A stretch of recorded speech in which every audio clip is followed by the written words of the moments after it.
Okay, sorry for the small delay, and thanks for joining. You might ask why it's not on the slide, unfortunately, but outside it said unboxing session. You will see in a minute, but I would actually like to start off with a quote from a presentation held around about 33 years ago. Slightly changed the quote, and the quote is going to be, everything you will see on the big screen is related to what's in that bag. If anyone know where the quote was taken from, you can let me know afterwards. What I want to represent with this bag is basically the transport mechanism from SAP. First of all, I think the transport mechanism in SAP is a very great tool. It's a very good tool. Something where I think a lot of other companies would be doing good if they had something similar. But I must say, again, a very good idea from SAP to come up with it. There are some issues, however. So let's say this is an application. And what I do with this application, I'll put it in a transport. And from my source system, I'll put it in the target system. And what the target system does with that transport, it's taking the transport as it is and just unpacking it. And doesn't really care what's in it, it's just unpacking it. So it'll take out the application, install the application, so to speak, but then there's other things in there. A black hat. Something maybe a hacker put in there. Black hat hacker, obviously. So something malicious. And there's something else in there. A user. A user was transported as well. So also something which was not expected. The problem is the target system does not see beforehand what was in the bag. And also, sometimes that something was missing. So there was an application, but some very vital part of that application was missing. And that's what I'm going to talk about today, which is essentially our latest addition to our product family, the Transport Profiler. And the Transport Profiler, if you look, yeah, that was, so to speak, the bag. This is how transport paths in theory should work. So you have a development system where you develop your applications. You might also define your roles, your users. You transport it over to quality, and then you transport it over to production. However, none of these systems are absolutely identical. So in reality, it looks a little different. So for example, you might have a sandbox system because you will receive transports from a third-party add-ons, like for instance by Virtual Forge. And you would want to know whether there's anything wrong with that transport when you receive it. So you put it in a sandbox first, and then you put it into development. Also, because you really want to make sure that there's nothing wrong with the transport you even produce by yourself, you build up additional systems. And another development system, or you have two development systems where different people work on, and then they sort of combine together when they go into production. There's all different reasons for different transport paths. In any case, most customers have additional systems in order to be able to validate transport and to be actually sure that nothing is wrong with those transports. Which is fine, but on the other hand, I don't know about your experience, but 99% probably of all transports are fine. Still, this 1%, which is not fine, can cause tremendous damage. To take the example of the bag, if there's a piece of an application missing, an object missing, the application doesn't work. If there's a user transported from a development to a production system. The user might not have the roles he actually was supposed to have, or he might have SOD conflicts in his roles, something like that, or he shouldn't even be there on the production system in the first place. And of course, malicious code you don't want into the system at all. If you're talking about the XPRs, for example, which execute themselves automatically on the system, it's definitely not something you want to have. So this is why a lot of customers have additional systems, sometimes clones of the production system, where they want to see, okay, is the transport really good? Is anything happening? In order to validate that, they have additional systems, which of course lead to higher costs, more effort, not something which you really want to have. And this is why we created TransportProfiler. Now, the technical challenge we had when we developed TransportProfiler was actually looking into the back, so to speak, because this is something which was on a technical level not possible before. So why did we do this? Again, transport in the original way need to be imported into the system first in order to see if there's any impact. With TransportProfiler, you can take a look into the transports before they're actually imported into the system. So before you actually do the walk from the development system to the quality system or to the production system, we look into the transports and see and check whether there's anything wrong with the transport. And secondly, of course, the ultimate aim is to prevent system downtime, damages, non-working applications or changes to table which could lock a system effectively for quite a while. So how does it work?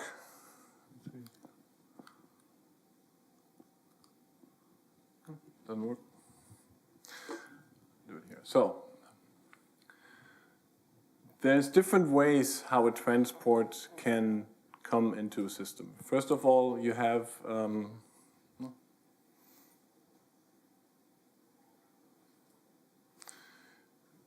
files, external transports which can come into the system. You have the regular transports which are in the import queue of the system, and then of course also what you want to have is you want to check from a source system if anything will happen in the target system when you import it. And these are exactly the scenarios which we tried to build with TransportProfiler, and that is what I'd like to show you in the quick demo.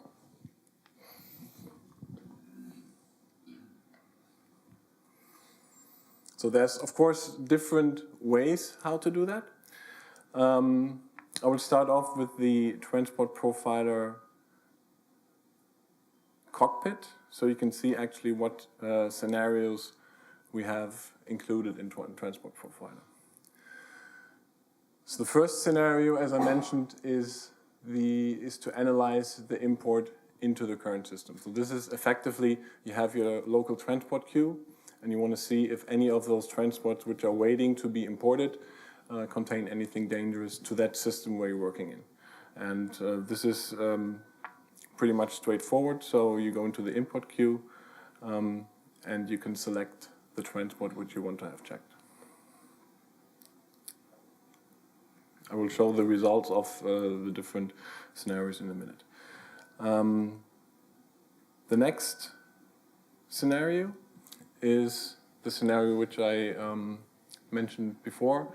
So you have a third-party transport, like those which we used to provide. We're working with the AAK kit nowadays, but there are probably some software either by a third-party provider or by your outsource department or whatever, which deliver transports and which you need to input into your system.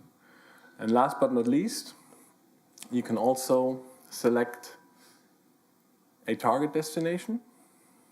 I'm going to use a variant which I hopefully have. So you have a target system, and you want to see what happens if this particular transport here, there's some others in the queue as well, but you want to see what would happen on the system if you were to import the transport on the target system. So we'll actually do that. And then what Transport Profiler does in the background, it will analyze the transport and will check for different test cases. You probably heard the term test cases from us quite often because we're using it for all of our products.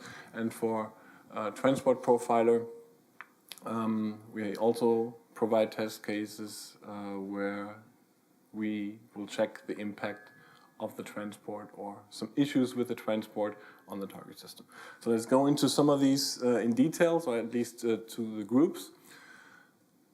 One area where we have very large focus on is missing objects. So in case of the bag,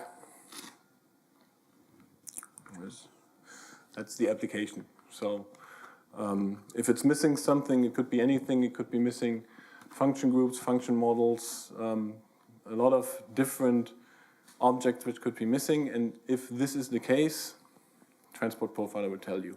Of course, it's not limited to one transport. So if you have pieces of a program in one transport and other pieces in another transport, Code Profiler will not raise an issue or a finding. So only if something is really missing on one or more transports.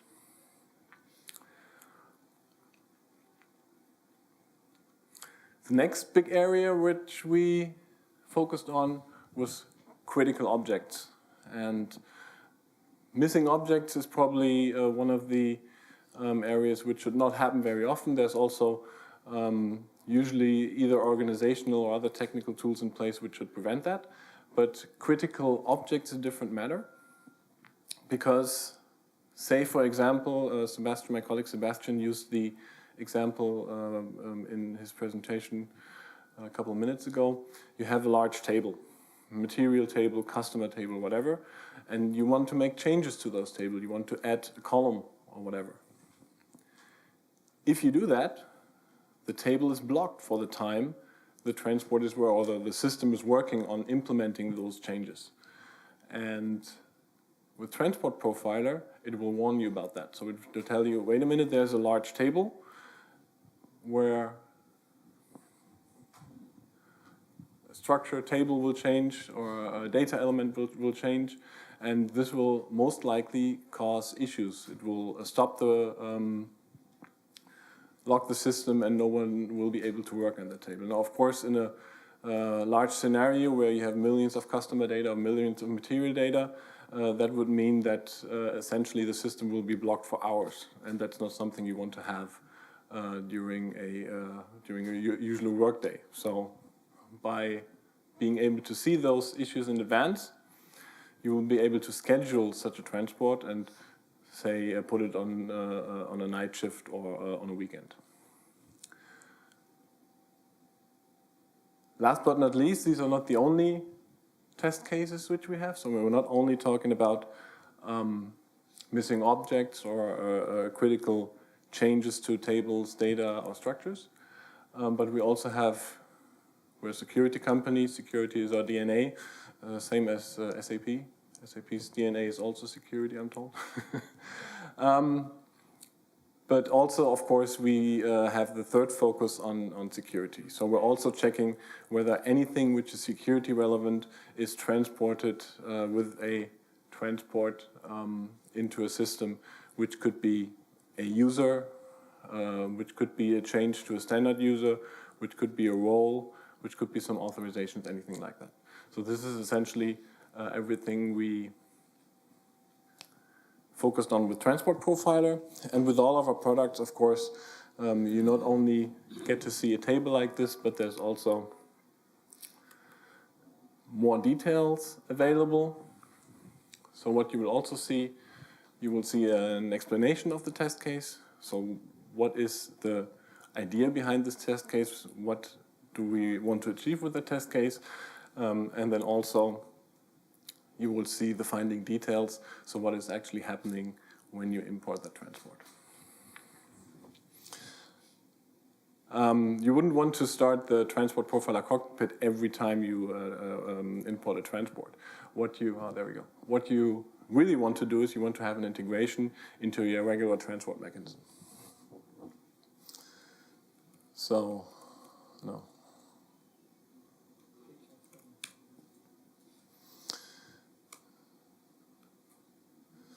So what we also did is obviously we integrated Transport Profiler into the regular transport management system. And what you're not seeing right now, what you're seeing right now, is the regular SE9 transport organizer. And if you were to release a transport now, so let's try that, release directly. Transport Profiler will also start in the background and will give you the results of the scan right afterwards. Of course, we're not only integrating into the regular TMS, we also integrate into Charm. We also will or already have integrated into third-party transport management solutions such as Realtek and RevTrack. So the aim is to integrate into whatever transport mechanism you use.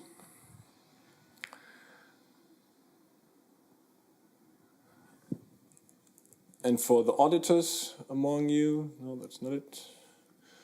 But we also have a report, PDF report, which you can print out, which essentially contains the findings in a PDF format, so you can hand it to your auditors.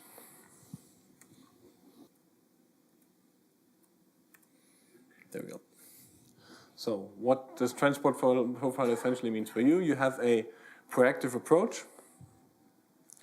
So you will be able to see what's in the bag before it goes into the target system. It will mean you have protection from system downtime for that 1 or 2% of transports which are not as they're supposed to be. You have the security features included, which you came to know from Virtual Forge. And at the end of the day, we hope to make additional systems unnecessary and use Transport Profiler instead to achieve some cost savings eventually. I've talked about some of the features. So we have a cockpit where you can trigger Transport Profiler manually.